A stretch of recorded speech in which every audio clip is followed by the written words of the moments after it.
O Senhor esteja convosco. Proclamação do Evangelho de Jesus Cristo segundo São Marcos. Naquele tempo, João disse a Jesus: Mestre, vimos um homem expulsar demônios em teu nome, mas nós o proibimos porque ele não nos segue. Jesus disse: Não o proibais, pois ninguém faz milagres em meu nome para depois falar mal de mim. Quem não é contra nós é a nosso favor. Em verdade vos digo, quem vos der a beber um copo de água, porque sois de Cristo, não ficará sem a sua recompensa. E se alguém escandalizar um desses pequeninos que creem, melhor seria que fosse jogado no mar, com uma pedra de moinho amarrada ao pescoço. Se a tua mão te leva a pecar, corta-a. É melhor entrar na vida sem uma das mãos do que tendo as duas ir para o inferno, para o fogo que nunca se apaga. E se o teu pé te leva a pecar, corta-o.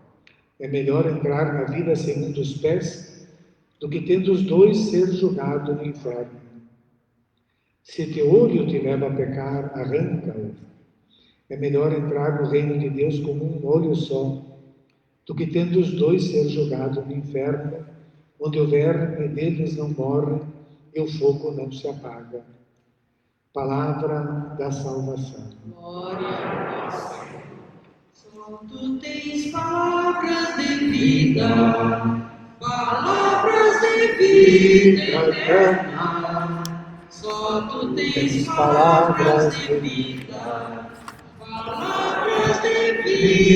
eterna. Meus irmãos e irmãs, sentemos um instante para meditarmos, nos alimentarmos assim mais existencialmente desta palavra de Deus, que precisa ser mastigada para ser compreendida e contemplada, assimilada, admirada, questionada também, fazendo as nossas perguntas, para que ela nos dê as respostas que precisamos para a nossa vida. E uma frase bonita que nós ouvimos hoje, e cantamos, melhor que cantamos, no Salmo responsorial. O Salmo é essa coleção de orações que foi surgindo aqui e ali, pessoas angustiadas, pessoas com ódio, pessoas ameaçadas, e que faziam as suas orações e que depois são recolhidas nessas 150, a maioria atribuída ao rei Davi, mas que nasceram no meio do povo. E então ele diz: é puro o temor do Senhor, imutável para sempre, temer a Deus, a lei de Deus. Agora, ele diz ali no versículo: e vosso servo, instruído por elas, pelas leis do Senhor, a lei do Senhor é perfeita, instruído por elas, se empenha em guardá-las. Mas quem pode perceber suas faltas? E aqui está uma grande sabedoria deste penitente que reza a Deus, mas quem pode conhecer as suas faltas? Porque muitas coisas a gente faz até na boa intenção e nem percebe que é um pecado. E isso se repete também, sempre a coisa vem meia camuflada, disfarçada de bem, mas é o mal que está na nossa raiz, que está nos nossos instintos, mas vem camuflado de bem. Então é o ciúme, que às vezes inveja que nós temos uns dos outros, e parece que é porque o outro é mau, mas não é porque nós o sentimos menos. Ou também rivalidades, né, entre irmãos: mas ele é preferido, eu sou preferido, eu não sou preferido e tal. Mas aqui então nem sempre é fácil perceber as próprias faltas, assim como João, que sempre aparece nos evangelhos em dupla, João e Tiago, esse grande apóstolo de Jesus, aquele que a tradição atribui o título de o discípulo amado, aquele que faz a teologia fina do quarto evangelho, os dois irmãos também que foram chamados filhos do trovão, porque eram impetuosos e respondiam querendo que descesse fogo do céu contra aqueles samaritanos que rejeitaram Jesus. Ele também, certamente, não percebe a sua falta e vai lá dizer para Jesus: olha, nós vimos um expulsando o demônio, mas nós o proibimos, porque não nos segue. Não nos segue, é que nós somos, nós. Não é seguir Jesus, é seguir a nós. E aqui vem uma tentação que perpassou a igreja desde as origens, aqui estamos nos evangelhos, e que vai perpassar ao longo dos séculos, e que é essa do exclusivismo, é só nós, só nós. É nós que somos importantes, é nós que temos a verdade, é nós que somos aqueles que podemos anunciar a palavra de Deus. Como nos dizia o grande profeta, que não é nem cristão, Gandhi, ele dizia: a verdade é uma só, mas tem muitas faces. E nós podemos aprender a ver também as verdades de ângulos diferentes. Então tem um que está expulsando demônios, ele está libertando, está desalienando uma pessoa, está fazendo um bem. Nós o proibimos. Jesus: não o proibais, porque não tem ninguém que faz um milagre em meu nome e depois fala mal de mim. Dinamis, a palavra energia, força, uma manifestação de vida. Não tem ninguém que faz surgir a vida para falar mal de Deus, falar mal em nome de Jesus, para falar mal dele.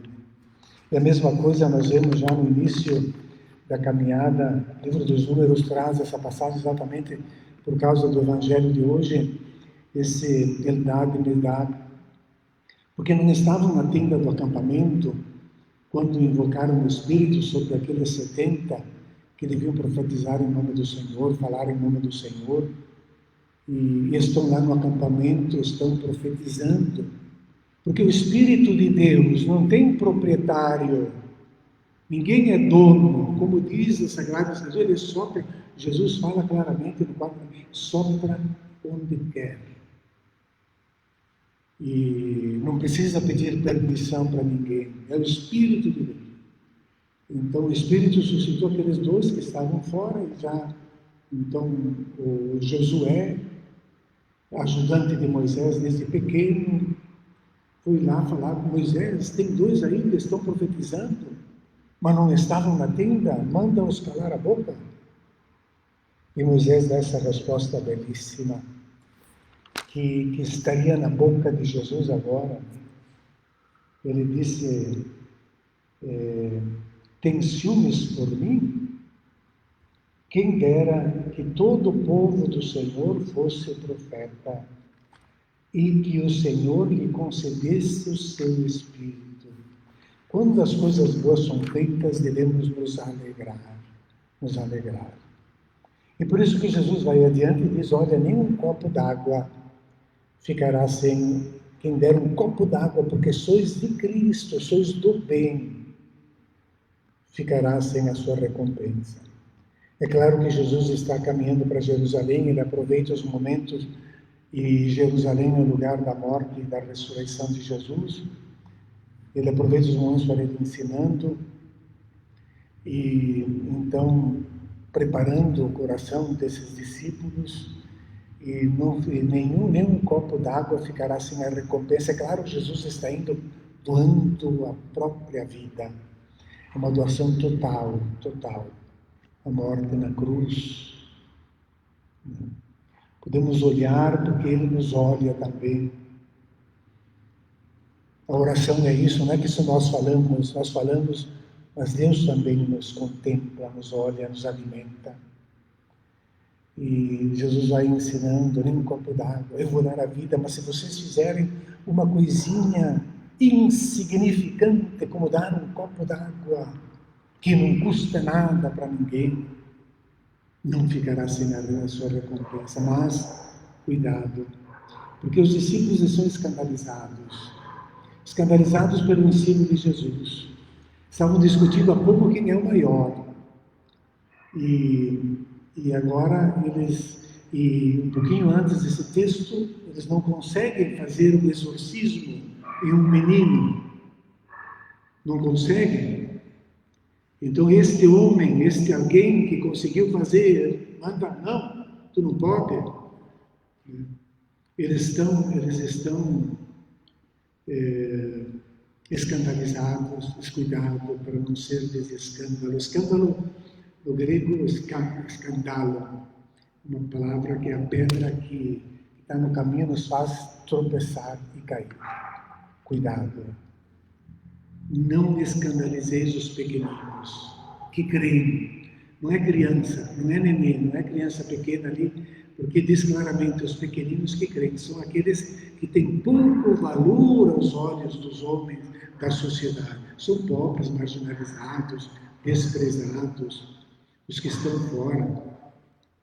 Cuidado, não escandalizeis, porque se alguém escandalizar esses que estão inseguros, que precisam de ajuda, que precisam de uma mão para sustentá-los, cuidado, não os escandalizeis, porque seria melhor desamarrar uma pedra de moinho.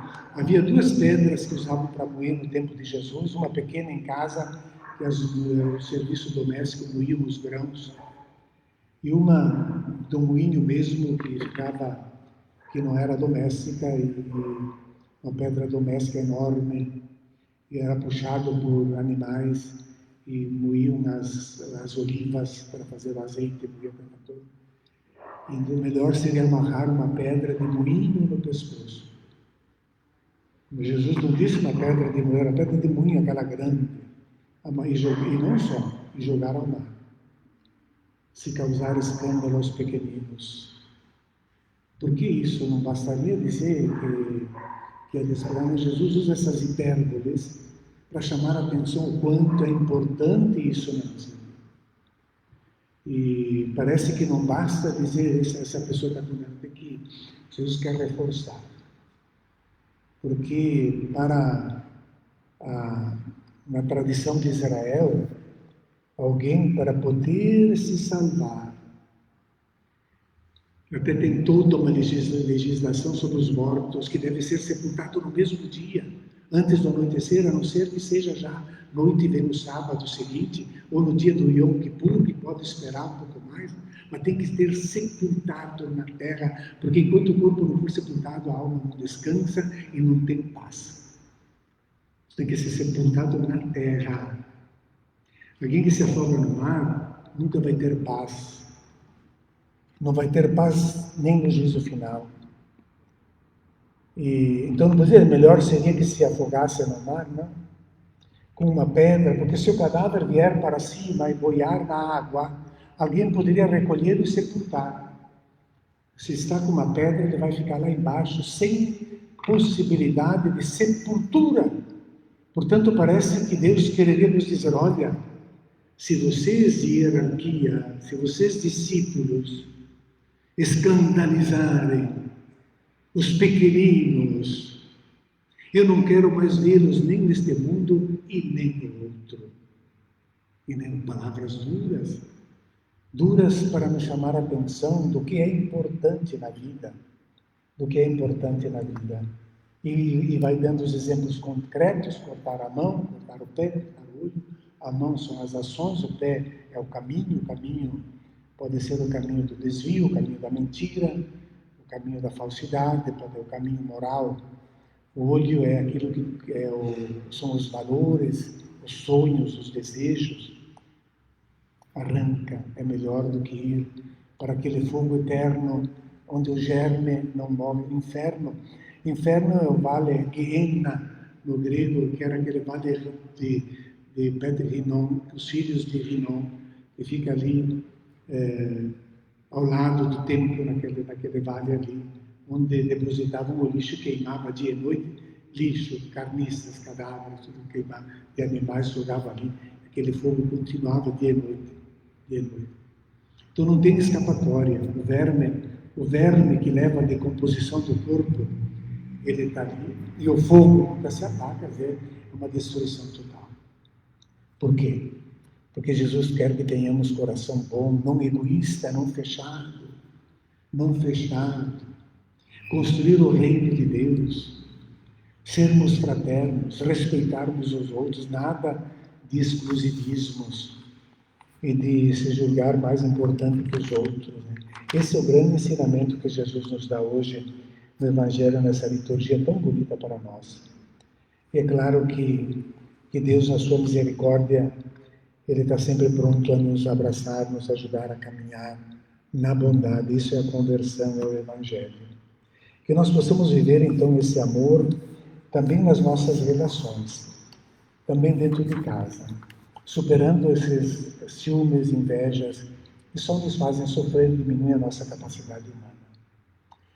Coloquemos, então, os nossos pedidos sobre o altar, vamos renovar a nossa fé, para que essa palavra possa produzir frutos também em nós.